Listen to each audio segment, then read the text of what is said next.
नमस्कार साथियों, स्वागत है आपका अपना चैनल एपी कैरियर 2.3 में। आज का भी क्लास काफ़ी इंपॉर्टेंट है। इसमें हम पार्ट 5 लाए हैं जो कि पॉलिटी से संबंधित प्रश्न है।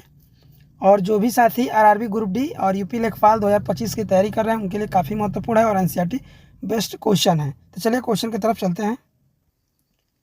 यहाँ से पहला प्रश्न है, भारत की संघीय व्यवस्थापिका को किस नाम से जाना जाता है।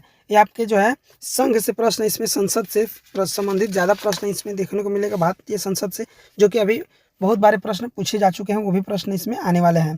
तो प्रश्न है कि भारत की संघीय व्यवस्थापिका को किस नाम से जाना जाता है। तो संसद के नाम से जाना जाता है। किसके नाम से? संसद के नाम से जाना जाता है। Option number D. नेक्स्ट है आपका, भारतीय संसद के कितने सदन होते हैं। तो ये भी आपको पता होगा कि 2 सदन होते हैं, निम्न सदन और उच्च सदन। नेक्स्ट क्वेश्चन है आपका, संसद के किस सदन को प्रतिनिधि सभा भी कहा जाता है। यानी कि संसद के जो 2 सदन होते हैं, एक लोकसभा और एक राज्यसभा, तो इसमें किसे प्रतिनिधि सभा भी कहा जाता है। तो लोकसभा को, किसको? लोकसभा को प्रतिनिधि सभा के नाम से भी संबोधित किया जाता है। नेक्स्ट है, संसद का लोकप्रिय सदन कौन होता है। संसद का लोकप्रिय सदन जो होता है वो लोकसभा होता है। कौन? लोकसभा। ऑप्शन नंबर ए इसका सही आंसर हो जाएगा। नेक्स्ट है, संसद का अस्थाई सदन किसे कहा जाता है। क्या संसद का अस्थाई सदन किसे कहा जाता है? लोकसभा, राज्यसभा, उपरोक्त में से दोनों, उपरोक्त में से कोई नहीं। राज्यसभा को अस्थाई सभा से संबोधित किया जाता है, अस्थाई सभा से इसको जाना जाता है। अब नेक्स्ट क्वेश्चन काफ़ी इंपॉर्टेंट है। इसमें पूछा है कि भारतीय संसद जो है वो किसके द्वारा बनती है। भारतीय संसद किसके किसके मिलने से बनती है। केवल लोकसभा से, राज्यसभा और लोकसभा दोनों से, लोकसभा और राष्ट्रपति दोनों से, लोकसभा, राज्यसभा और राष्ट्रपति। तो लोकसभा, राज्यसभा और राष्ट्रपति तीनों से मिलाकर जो है भारतीय संसद बनती है। जो प्रश्न देखिए यूपीपीसीएस 2004, 2012 और एसएससी 2011 में प्रश्न आए हैं। तो जो भी प्रश्न मैं करा रहा हूँ काफ़ी इंपॉर्टेंट प्रश्न आपको है।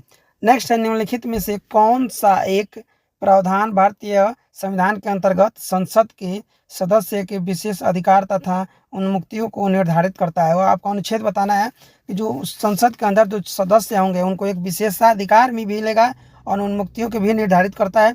तो प्रावधान जो है किस अनुच्छेद में दिया गया है, आपसे पूछा है। तो अनुच्छेद 105। क्या? अनुच्छेद 105 में दिया है। Option number B. देखिए ये छत्तीसगढ़ पीसीएस में पूछा था 2012 में। नेक्स्ट है, निम्न में से कौन सा संसद का अनन्य भाग नहीं है। इसमें संसद का अनन्य भाग कौन सा नहीं है। तो उपराष्ट्रपति जो है अनन्य भाग नहीं है, उपराष्ट्रपति। यह भी प्रश्न रिपीटेड है। नेक्स्ट है, भारत के संविधान में कहा गया है कि भारत की संसद के 3 अंग होते हैं। इनमें से एक अंग लोकसभा, दूसरा अंग राज्यसभा, जबकि तीसरा अंग क्या होगा। इसके पहले प्रश्न मैं करा चुका था। तीसरा अंग जो होगा वो राष्ट्रपति होंगे। कौन? राष्ट्रपति जो है तीसरे अंग होंगे। ऑप्शन नंबर ए इसका सही आंसर हो जाएगा। नेक्स्ट है, भारतीय संसद के कितने अंग होते हैं। भारतीय संसद के जो है आपसे पूछा है अंग कितने होते हैं। तो 3 अंग होते हैं। कितने? 3 अंग होते हैं। भारतीय संसद के कुल 3 अंग होते हैं। ARB, RRB, TC 2003 में आया हुआ प्रश्न है। नेक्स्ट है, भारतीय संविधान के किस अनुच्छेद में कहा गया है कि संघ के लिए एक संसद होगी जो राष्ट्रपति और दोनों सदनों से मिलकर बनेगी। यह जो बात है किस अनुच्छेद में ये कहा गया है। तो अनुच्छेद 79। कौन? अनुच्छेद 79। ऑप्शन नंबर बी सही आंसर हो जाएगा। ऑप्शन नंबर बी, यानी कि अनुच्छेद 79 में कहा गया है कि जो संघ है उसका एक संसद होगा और जो संसद होगा उन संसद में एक राष्ट्रपति और 2 जो होंगे सदन होंगे, एक निम्न सदन, एक उच्च सदन, एक राज्यसभा और एक लोकसभा। नेक्स्ट है, निम्नलिखित में से कौन सा कथन जो है असत्य बताना है कि इसमें से क्या जो है वो झूठ है, गलत है। तो लोकसभा को संसद का प्रथम सदन कहा जाता है। राज्यसभा को संसद का द्वितीय सदन कहा जाता है। राज्यसभा एक अस्थायी सदन है, लोकसभा एक लोकप्रिय सदन है। तो इसमें से बताना है कि कौन गलत है। तो देखिए राज्यसभा जो है वो अस्थाई सदन होता है। राज्यसभा जो अस्थाई सदन होता है। तो देखिए इसमें कहा गया है कि जो राज्यसभा है अस्थायी सदन है। तो यही गलत है, जो गलत है सही होगा। देखिए लोकसभा को संसद का प्रथम सदन कहा जाता है, राज्यसभा का द्वितीय सदन कहा जाता है, और लोकसभा जो है संसद का लोकप्रिय सदन है, और राज्यसभा जो होता है अस्थाई सदन होता है। इसमें लिखा है अस्थाई, तो अस्थाई नहीं होता है, अस्थाई होता है, इसीलिए जो गलत है वही सही इसमें आंसर हो जाएगा। अब अगला प्रश्न पूछा है कि इसमें से कौन सा जो कथन है वह सही है, आपको बताना है। तो लोकसभा भारतीय जनता की प्रतिनिधि सभा है, राज्यसभा संसद का उच्च सदन है, राज्यसभा राज्यों का प्रतिनिधित्व करता है, उपरोक्त सभी। तो इसका जो सही आंसर हो जाएगा उपरोक्त सही जो है, यानी कि जो जितना भी दिया है ऑप्शन सब सही दिया है। यानी कहने का मतलब है कि जो लोकसभा होता है भारतीय जनता का प्रतिनिधि सभा, यानी कि एसी से हम चुन के जो भेजते हैं, जिसका हम चुनाव करके भेजते हैं, वो लोकसभा में जाते हैं। राज्यसभा जो है उच्च सदन होता है और लोकसभा निम्न सदन होता है, याद करते चलिए। राज्यसभा जो है राज्यों का प्रतिनिधित्व करता है, यही बात सही है। इसका जो ऑप्शन डी था यही सही था। नेक्स्ट देख लेते हैं। नेक्स्ट आपका दिया है संसद का निम्न सदन और उच्च सदन कौन है। तो उच्च सदन अभी आपका आया था, उच्च सदन क्या है, राज्यसभा है। तो राज्यसभा जो बाद में दिया है वही सही होगा। तो राज्यसभा देखिए बाद में ही दिया है, और निम्न सदन जो है लोकसभा होता है। इसका सही आंसर हो जाएगा option number D, sorry option number B. अब अगला प्रश्न काफी इंपॉर्टेंट है कि संसद जो होता है उसको भंग करने में कौन सक्षम है, यानी कि कौन जो है संसद को भंग कर सकता है, राष्ट्रपति, उपराष्ट्रपति, प्रधानमंत्री, राज्यपाल। तो राष्ट्रपति जो है संसद को भंग करने की क्षमता रखते हैं। नेक्स्ट है, कितने लोग जानते थे कमेंट करके जरूर बताइएगा आप। नेक्स्ट है, भारतीय संसद की संप्रभुता प्रतिबंधित है। भारत की संसद की संप्रभुता प्रतिबंधित है किस पे, भारत के राष्ट्रपति की शक्तियों से, न्यायिक समीक्षा से, विपक्षी दल के नेताओं से, भारत के प्रधानमंत्रियों के शक्ति से। जो भारत के संसद की संप्रभुता प्रतिबंधित है वो न्यायिक समीक्षा से, क्या न्यायिक समीक्षा से। नेक्स्ट है आपका, संसद के कितने सत्र होते हैं। संसद के जो है कितने सत्र हैं, बजट सत्र, मानसून सत्र, शीतकालीन सत्र, उपरोक्त में से सभी। तो सभी जो हैं ये बजट के अंदर आते हैं, सत्र आता है, बजट सत्र आता है, मानसून सत्र आता है, शीतकालीन सत्र आता है, तीनों आता है। तो उपरोक्त में से सभी आंसर ऑप्शन दिया था, तो उपरोक्त में से सभी आंसर हो जाएगा।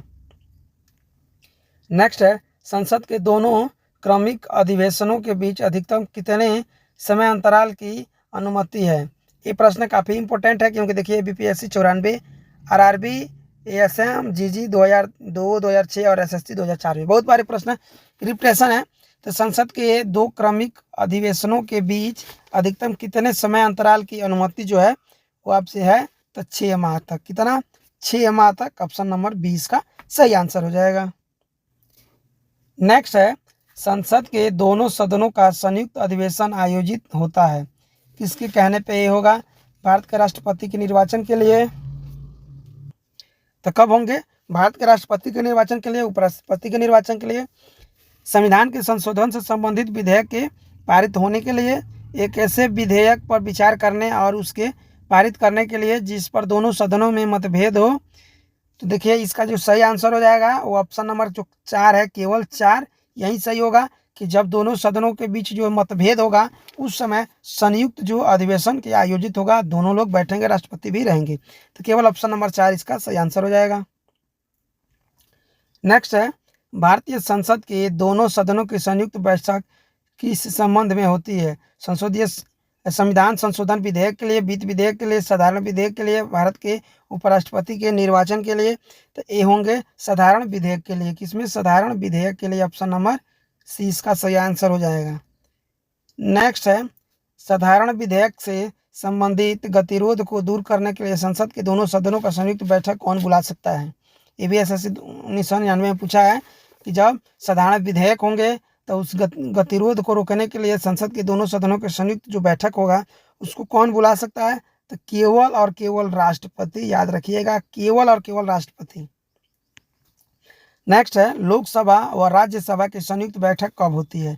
राष्ट्रपति जब बुलाए, लोकसभा और राज्यसभा में जब मतभेद हो, संसद के सत्र शुरू होने पर इनमें से कोई नहीं। ये भी आरआरबी में पूछा हुआ प्रश्न है। तो देखिए जब लोकसभा और राज्यसभा में मतभेद होगा तब दोनों के संयुक्त बैठक जो बुलाई जाएंगी। भारत के दोनों सदनों के साथ साथ बैठने पर निम्न में क्या होगा?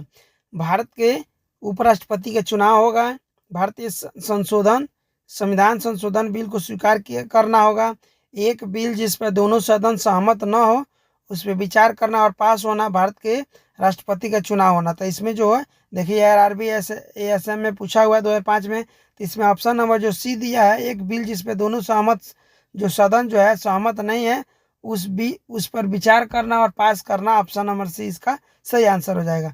वीडियो कैसा लगा कमेंट करके जरूर बताइएगा और चैनल पर नए होंगे